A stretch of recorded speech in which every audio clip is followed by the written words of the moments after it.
there are some things we can do on the day-to-day to ease our symptoms with multiple sclerosis. 3 months, the results were that's neat. Hi, everybody. I'm Cliff, and this is Life with MS. I have got even more awesome breaking news for you guys. I just cannot believe that there's so much happening in this space.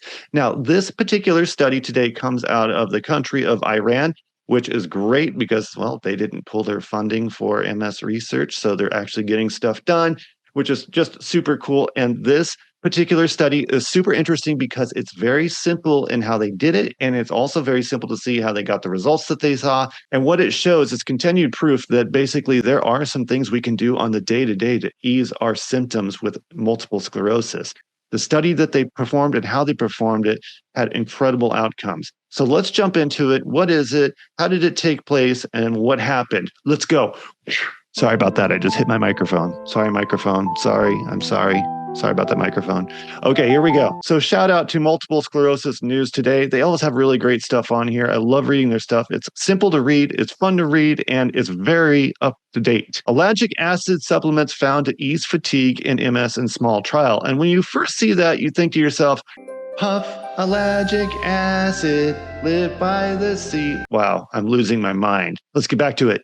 So first off, let's start with what is ellagic acid? Well, it's basically a molecule, and that's what makes this study so exciting to me personally, is it shows something we can do at a patient level to help ease our symptoms. And if you saw a video I did a while back about my favorite fruit, which is pineapple, and why that helps ease my symptoms, this is kind of along the same lines, though it's using a different molecule. But what is ellagic acid? Well, it's something that's available in strawberries, pomegranates, blackberries, cranberries, raspberries, cloudberries, never even heard of that, pecan, apples, and grapes. And we know our MS condition is one of inflammation. And what they proved in this study, though it be on a small clinical trial, is that ellagic acid is actually really good at taming inflammation. So stick with me while we look at this study in detail. So the study was a triple-blind trial with 58 adults who had MS and moderate disability. For 3 months, these participants took 180 milligrams of ellagic acid twice a day with meals, or a placebo, all while maintaining their usual diet and activity. And at the end of those 3 months, the results were statistically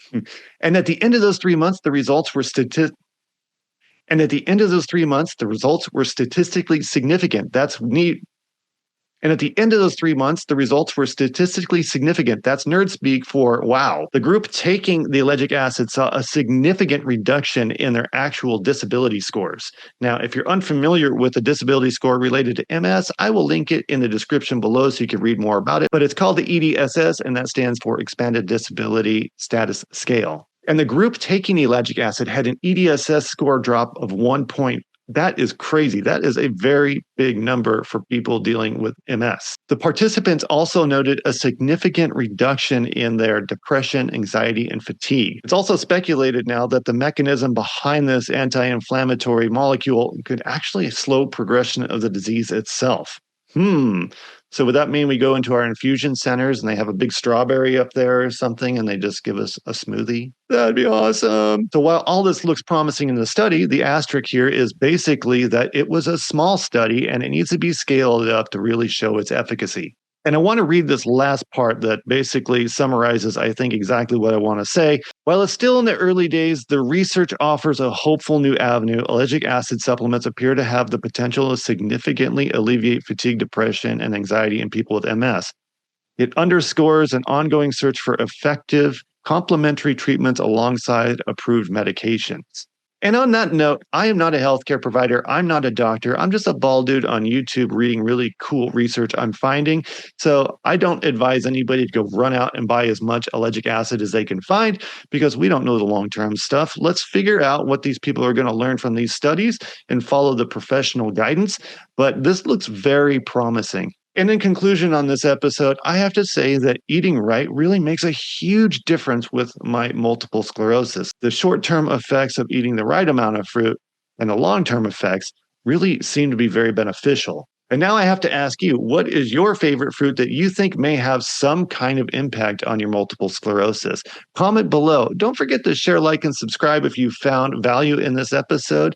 I really want to get this information out there because I think it gives people hope, but it's not just blind hope. It's based on studies and smart researchers, and we're getting things done. Things are happening, and I'm super excited about this because, I mean, this disease sucks, but at the same time, we've got some smart people behind it.